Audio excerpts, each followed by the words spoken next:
Well, my name is Cecelia Condit, and I have two sons who are grown, and I have this art that I do that I've done for years, and it's something that I do a lot of. There were times when I did less, when I was very busy with a job and raising a family, but now I can spend my time doing that. And so between walking in the woods and also making my work and seeing friends, that's sort of what my life is. I bite at the hand that feeds me, slap at the face that I leads do me. what has been called Feminist Fairytales, where I try to put together some sense of what it is to be a woman in this world, or anyone in this world. For me, childhood was really complicated. It was not a simple chore to grow up in that situation.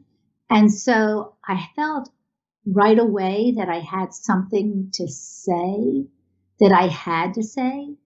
And I thought that being in the arts was a great place to be. I realized when I was in my 20s that I was starting to do things with performative pieces of myself and my family, my mother, my father, my sister, and my best friends. But when I got to my 30s, it had an urgency that was a surprise to me. Tell us all about Barbie and Ken, Barbie and men, Ken and men, and how their friendship never ends.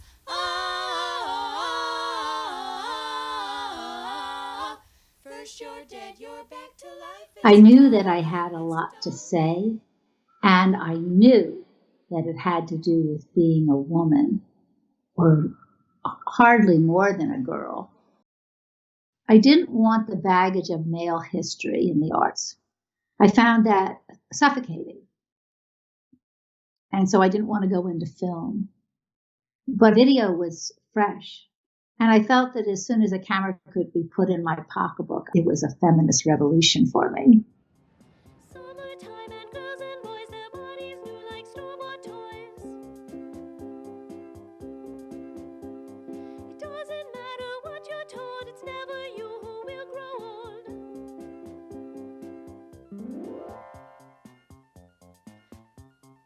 Some things seem to never change, they only pop up rearranged.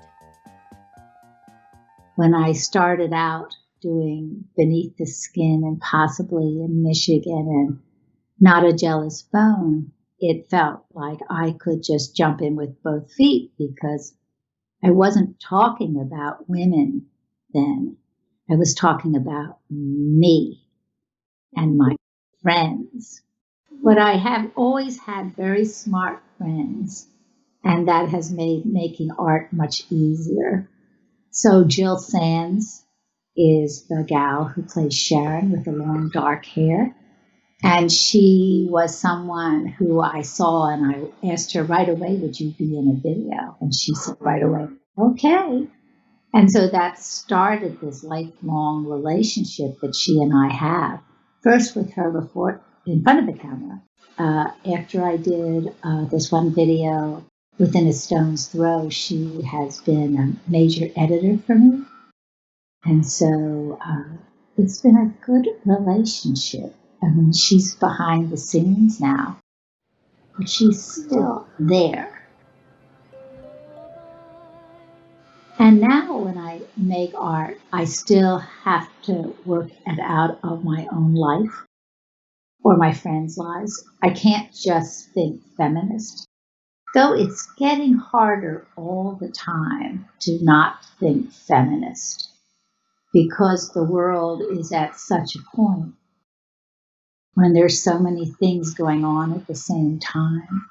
One is that there's this rise of women that are powerful across the world. And it's really quite clear that if you give women an inch, they can really maybe do something that's remarkable. When before it was very different. Like when I was growing up, I didn't have any women teachers. There weren't any women role models. She said that when she played with their baby, her husband would sit and watch and say, tick-tock, tick-tock, tick-tock. She never knew what he'd do, but he counted down until he'd do it. Tick-tock, tick-tock. Boom. I've been afraid of where to begin. Afraid of games I could never win. My 20s were so violent that I felt that I was in a war zone. I mean, it wasn't like today, like in America, you could be raised in certain communities and you would always hear gunshots every day. It wasn't that, but so many of my friends who had been raped or hurt or kidnapped or killed, that I had accumulated a sense of anger. And I hadn't crossed my mind then that so much of the anger that I had was contingent on me being a woman. I just felt that the world was crazy and that it affected my life a great deal, but I hadn't really seriously until I started making Beneath the Skin, realizing that it was the level of size and power and situation that women were put in. Because, like movies, they glorified, wonderful movies glorify the beautiful dead woman as though this is a person who's anything less than a person.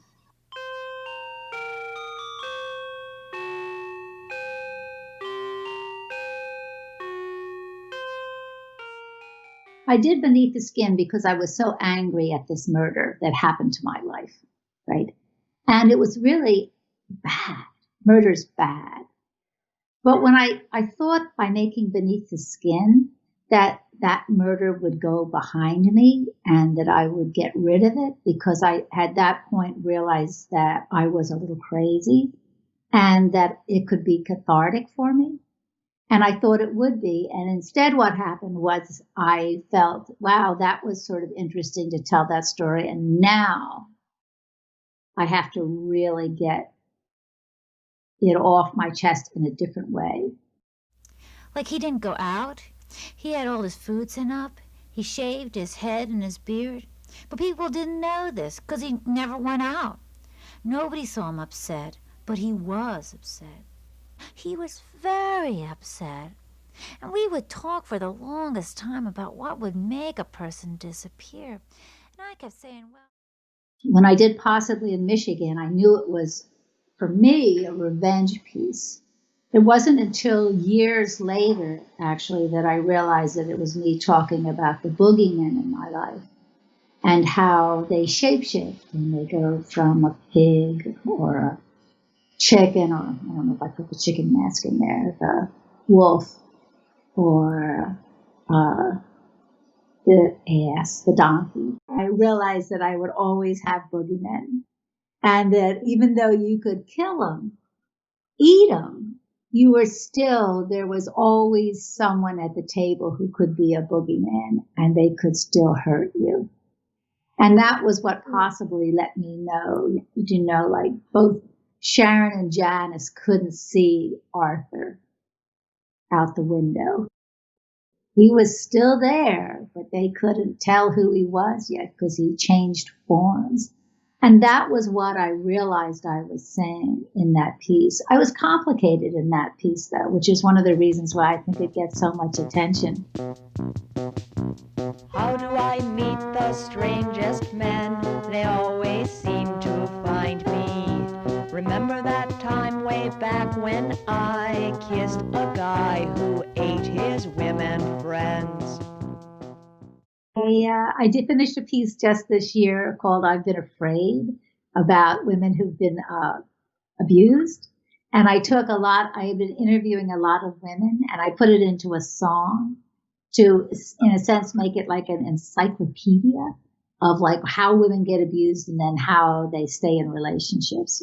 You know, you can't abuse a woman if women are going to run in here and say, stop it. You have to isolate them as best you can, and then you have to silence them. And so all these things I just wanted to put into a piece, and so I put that into a piece. In the land of secrecy,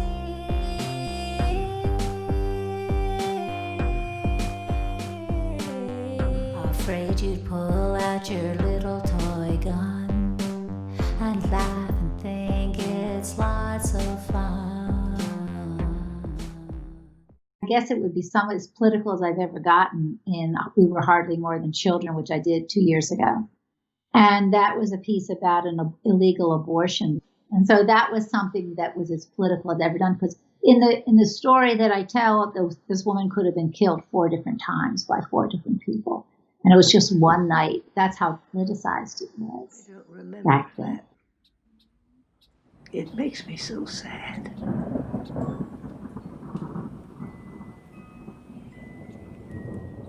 Anyone would be sad.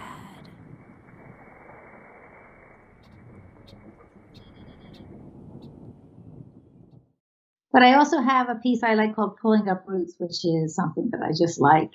And I just say everything she is, she isn't. Everything she was, she wasn't. She says said that she does, but she doesn't. Everything she was, she wasn't. She wasn't. And there's something about, I think that as a woman, that was really some of the lines that I said that for me are the most real that I've said, because you're always defined by other people. And even though you're raised by your mother has been defined by her mother and her father in a culture that's so patriotic that you don't know who you are. So you're always trying to live in a place that's been defined by a patriarchal society. And that's something I'm just coming to grips with. She said that she shouldn't, wouldn't, and couldn't.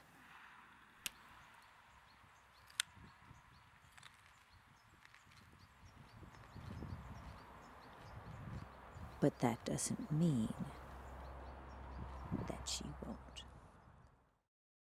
You know, there's a line I'm thinking about putting in my new video. It says that if I had known who I would become, I wouldn't have tried so hard to throw myself away. On this piece, I have a sense it's what it is. It means to be human, right? Like, what is it? No, I mean, I don't mean in a scientific sense. I don't even mean in a futuristic sense. I just mean on what it is to be human in the terms that my world can present to me. In terms of being human, I always present it from a female's voice. So it is more like it's what it is to be human as a woman. Because I feel like humanity has defined women so much.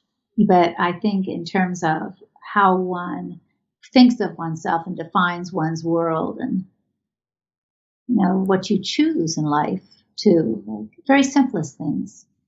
What is it, this humanity we're dealing with when the world is most peculiar?